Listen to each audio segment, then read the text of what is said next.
अगर कोई ऐसा हॉरर गेम हो जो खिलाड़ी के सबकॉन्शियस माइंड में छिपे सबसे गहरे डर को पढ़ सके और हर किसी के लिए एक व्यक्तिगत डरावना अनुभव तैयार करे, तो क्या आप इसे खेलने की हिम्मत करेंगे? एक हॉरर गेम लवर के रूप में कूपर नाम के एक आदमी ने आत्मविश्वास के साथ इस गेम के परीक्षण के लिए साइन अप किया और अपना फोन जमा करवा दिया। लेकिन इस बार प्रक्रिया थोड़ी अलग थी। गेम खेलने के लिए उसकी गर्दन के पीछे एक छोटा सा इंटरफेस लगाया जाना था। जिम्मेदार व्यक्ति ने भरोसा दिलाया कि यह कान छिदवाने जितना ही सरल है, इसलिए कूपर ने खुशी खुशी गोपनीयता समझौते पर हस्ताक्षर कर दिए। उसे इस बात का जरा भी अंदाजा नहीं था कि पिछले सभी परीक्षण खिलाड़ी रहस्यमय तरीके से गायब हो गए थे। समझौते पर हस्ताक्षर करने के बाद उसके गर्दन के पीछे इंटरफेस लगा दिया जाता है। वास्तव में इसमें बिल्कुल दर्द नहीं हुआ। इसके बाद कार्यक्रम शुरू किया गया और गेम को उसके मस्तिष्क में लॉड कर दिया जाता है। अगले ही पल उसके सामने की मेज पर अजीब बदलाव होने लगे। इससे पहले कि वह समझ पाता कि क्या हो रहा है, मेज के एक छेद से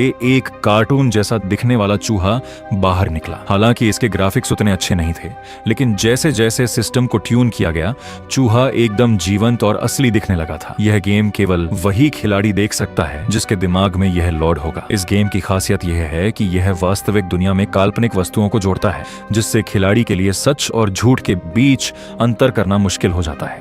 यह सब इतना असली था कि कूपर चकित रह गया और वहीं खेलने लगा। वह थोड़ा हैरान भी था, क्योंकि दुनिया का सबसे डरावना गेम कहे जाने वाला यह खेल केवल एक चूहे को मारने का खेल कैसे हो सकता है। संचालिका ने समझाया कि यह केवल एक वार्म अप है। यदि वह पूर्ण फुल वर्जन खेलने के लिए तैयार है तो इस एक बड़ी थी रकम इनाम के रूप में दी जाएगी। पैसे की बात सुनकर कूपर तुरंत तैयार हो गया। इसके बाद उसे कंपनी के ओनर एश शो से मिलाया गया। शो एक मशहूर हॉरर गेम मास्टर हैं, जिनसे मिलना कूपर के लिए बहुत उत्साहजनक था। शो का मानना है कि डरावने खेल तनाव कम करने का एक अच्छा तरीका है, जहां एक सुरक्षित वातावरण में एड्रेनालाइन का अनुभव किया जा सकता है। उनका नया गेम मस्तिष्क मशीन तकनीक का उपयोग करके खिलाड़ी के सबसे गहरे डर को बाहर निकालता है। डेटा लॉड होने के बाद खेल आधिकारिक तौर पर शुरू हुआ। कूपर को एक पुरानी और डरावनी हवेली में ले जाया गया। उसे केवल सुबह होने तक वहां रुकना था, जिसके बदले उसे 20,000 युआन मिलने वाले थे। जाने से पहले संचालिका ने बार बार जोर दिया, यहाँ दिखने वाला सब कुछ वर्चुअल है और आपको कोई वास्तविक नुकसान नहीं पहुंचाएगा। आश्वासन के बावजूद अज्ञात के डर से कूपर थोड़ा घबराया हुआ था। शुरुआत में सब कुछ शांत था। वह आराम से बैठकर किताब पढ़ने लगा, लेकिन तभी कालीन पर एक मकड़ी दिखाई दी। सिस्टम ने तुरंत उसकी बढ़ती हुई हार्ट रेट को पकड़ लिया। जाहिर है गेम को पता चल गया था कि वह मकड़ियों से डरता है। अब खेल उसके डर का और अधिक परीक्षण करने वाला था।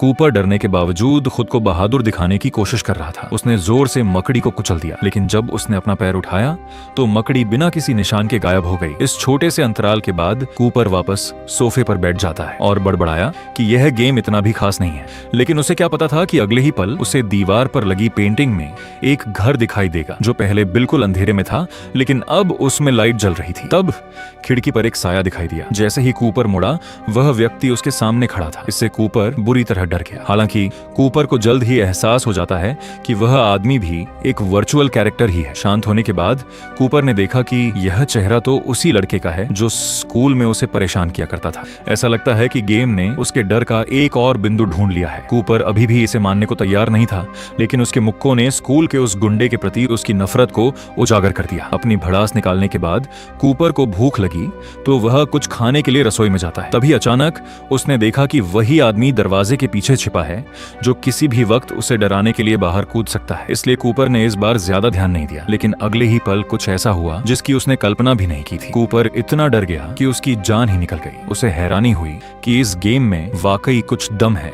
उन्होंने एक मकड़ी और उस स्कूल के गुंडे को मिलाकर एक भयानक राक्षस बना दिया था। उसे शक होने लगा कि शायद सिस्टर हे ही सब कुछ नियंत्रित कर रही है, लेकिन दूसरे पक्ष ने कहा कि राक्षस सिस्टम द्वारा उसके डर के आधार पर बनाए गए हैं। अंततः यह सब कूपर की अपनी कल्पना ही थी। यह सुनकर कूपर और भी डर गया। भगवान ही जाने उसके दिमाग में और क्या क्या भरा था। तभी अचानक एक महत्वपूर्ण मोड़ पर उसके हेडफोन खराब हो जाते हैं और उसका सिस्टर हे से संपर्क पूरी तरह टूट जाता है। इसी नाजुक समय में दरवाजे पर किसी की दस्तक हुई। कूपर घबरा गया और सोचने लगा कि क्या यह कोई मैकेनिक है या फिर कोई नया भयानक राक्षस। जब दस्तक बंद नहीं हुई तो उसने हिम्मत जुटाकर दरवाजा खोला। कूपर ने कभी नहीं सोचा था कि आने वाली उसकी अपनी प्रेमिका होगी। जाहिर है यह भी खेल द्वारा बनाया गया एक भ्रम था। वह चकित रह गया कि यह पात्र कितना वास्तविक लग रहा था। यहाँ तक कि आवाज भी बिल्कुल उसकी प्रेमिका जैसी थी। लेकिन जब उसने उसका चेहरा छुआ तो उसे एहसास हुआ कि यह तो असली है। उसकी प्रेमिका मजाक के मूड में नहीं थी। उसने गंभीरता से बताया कि कूपर के जाने के बाद उसने उस कंपनी की जांच शुरू की थी और पाया कि उनके द्वारा विकसित नया गेम बेहद खतरनाक है। पिछले सभी टेस्टर्स रहस्यमय तरीके से गायब हो गए थे। उसने कूपर से तुरंत वहां से चलने को कहा। कूपर को लगा कि यह भी गेम कंपनी की एक चाल है। उसने असली प्रेमिका को बुलाने के लिए पैसे खर्च किए होंगे ताकि उसका दिमाग चकरा जाए। जब उसने देखा कि उसकी प्रेमिका अभी भी उसे ले जाने की जिद कर रही है तो उसने सवाल किया कि वह यहाँ तक कैसे पहुंची। उसने कहा कि उसने उसे फोन के जरिए ट्रैक किया है। कूपर मुस्कुराया और बोला, अच्छा प्रयास है, लेकिन उन्होंने मेरा फोन 1 मील दूर कंपनी की बिल्डिंग में ही रख लिया था। झूठ पकड़े जाने पर प्रेमिका का चेहरा अचानक काला पड़ गया। जैसे ही कूपर अपनी जीत पर खुश हो रहा था, उसने देखा कि उसकी प्रेमिका ने एक तेज चाकू निकाला और उसकी ओर बढ़ने लगी। यह बदलाव इतना अचानक था कि कूपर घबरा गया। वह भागने के लिए मुड़ा, लेकिन उस मानव चेहरे वाली मकड़ी ने उसे डरा दिया था। तभी उसकी पीठ में तेज दर्द हुआ। कूपर ने सदमे में अपनी प्रेमिका की ओर देखा। उसने कभी नहीं सोचा था कि वह वास्तव में उसे मार देगी। अगले ही पल वह उस पर झपटी और चाकू उसके कंधे के पार कर दिया। कूपर डर के मारे अपनी जान बचाने के लिए संघर्ष करने लगा। अपनी पूरी ताकत लगाते हुए उसने उसका चेहरा ही नोच डाला था। अपनी प्रेमिका को एक भयानक राक्षस में बदलते देख कूपर बुरी तरह घबरा गया था। उसने बिना कुछ सोचे समझे उसे एक धारदार चाकू पर दे मारा। हालांकि वह राक्षस को मारने में कामयाब रहा, लेकिन उसका डर खत्म नहीं हुआ था। जैसे ही वह चिल्लाया, उसके शरीर के घाव और उसकी प्रेमिका अचानक गायब हो गए। पता चला कि वह सब खेल द्वारा बनाया गया एक भ्रम था, लेकिन उस असली दर्द को कैसे समझाया जाए। तभी उसका संचार कम्युनिकेशन सामान्य हो जाता है। जब ईयरफोन में फिर से ब्लैक सिस्टर की आवाज गूंजी तो कूपर को मानो डूबते को तिनके का सहारा मिल गया। उसने तुरंत अपनी डरावनी आपबीती सुनाई कि कैसे उसकी गर्लफ्रेंड में आई जो बिल्कुल असली थी, लेकिन ब्लैक सिस्टर को विश्वास नहीं हो रहा था। उसे लगा कि शायद सिस्टम ने खुद को विकसित करके असली एहसास पैदा करना शुरू कर दिया है।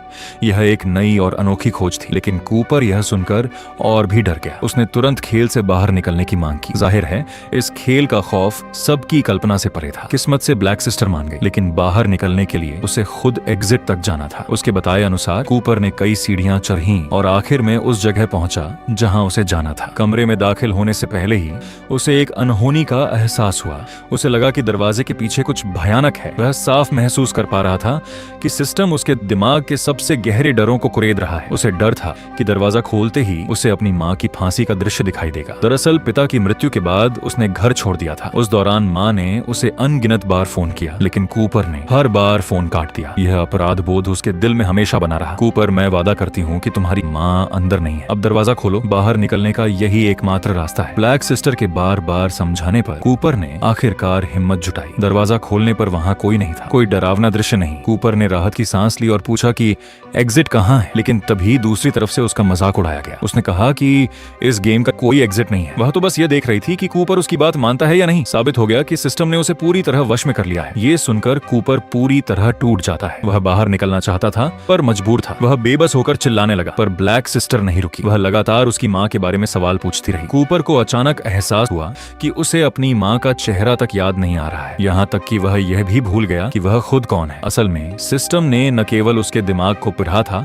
बल्कि उसकी यादों के साथ छेड़छाड़ भी की थी। उसके कानों में लगातार ब्लैक सिस्टर की आवाज गूंज रही थी। इसीलिए ब्लैक सिस्टर को चुप कराने के लिए उसने ईयरफोन निकाल दिए, लेकिन आवाज तो उसके दिमाग के अंदर से आ रही थी, जिससे कूपर पागल होता जा रहा था। हताशा में उसने अपना हाथ शीशे पर दे मारा और कांच के टुकड़े से अपनी गर्दन में लगा इंटरफेस चिप निकालने की कोशिश करने लगा। जैसे ही कांच अंदर घुसा, कूपर अचानक ऑफिस में वापस आ गया। असल में डेटा डाउनलोड होने के समय से जो कुछ भी उसने महसूस किया था, वह सब खेल का एक काल्पनिक हिस्सा था और इस पूरी प्रक्रिया में केवल 1 सेकंड लगा। परीक्षण के परिणाम ने एसए शो को बहुत निराश किया। कई एडजस्टमेंट्स के बाद भी यह खेल अभी भी बहुत शक्तिशाली था। केवल 1 सेकंड में खिलाड़ी पूरी तरह से टूट गया था। कूपर को हुए सदमे की भरपाई के लिए कंपनी ने उसे 2 गुना भुगतान किया। अच्छी बात यह थी कि इस अनुभव के बाद कूपर ने अपने मन के डर का सामना करने का फैसला किया और अपनी माँ के साथ समय बिताने के लिए घर वापस चला गया। सौभाग्य से वह बहुत देर से नहीं पहुंचा था। अपनी माँ को सुरक्षित देखकर कूपर ने राहत की सांस ली, लेकिन जब वह अपनी माँ के सामने आया तो उन्होंने उसे पहचाना ही नहीं और बार बार अपने बेटे को फोन करने की बात कहती रही। तभी उसे याद आया कि वह अपना फोन गेमिंग कंपनी में ही भूल आया है। लेकिन फिर यह रिंगटोन कहां से आ रही थी? जब तक कि वह अभी भी गेम के अंदर न हो। दरअसल कूपर ने कभी वह सफेद कमरा छोड़ा ही नहीं था। जिस क्षण इंटरफेस लगाया गया वह गेम में प्रवेश कर गया था। उसके बाद शो से मिलना और भुतहा घर का परीक्षण करना, यह सब सिस्टम द्वारा बनाया गया एक दूसरा भ्रम था, जिसे अक्सर सपनों के भीतर सपना कहा जाता है। हालांकि कूपर ने समय रहते खेल को समाप्त कर दिया, लेकिन परीक्षण फिर भी आने वाले फोन सिग्नल के हस्तक्षेप से प्रभावित हुआ, जिससे कूपर का मस्तिष्क पूरी तरह से जल गया था। सच्चाई यह है कि खेल शुरू होने से लेकर मस्तिष्क जलने तक केवल 0.04 सेकंड बीते थे। खुद शोलो को भी नहीं पता था कि उसने क्या अनुभव किया। उसे बस इस बात का पछतावा था कि फोन बंद करना भूल जाने के कारण खेल का परीक्षण फिर से विफल हो गया। इसके बाद उसने जुपिटर के शरीर को ठिकाने लगाने का आदेश दिया और खेल के परीक्षण के लिए नए लोगों की भर्ती जारी रखी। इस तरह एक जीवित इंसान की जान पल भर में चली गई। वास्तव में जिस क्षण खिलाड़ी ने कॉन्फिडेंशियलिटी एग्रीमेंट पर हस्ताक्षर किए थे, उसने अपनी जान गेमिंग कंपनी को बेच दी थी।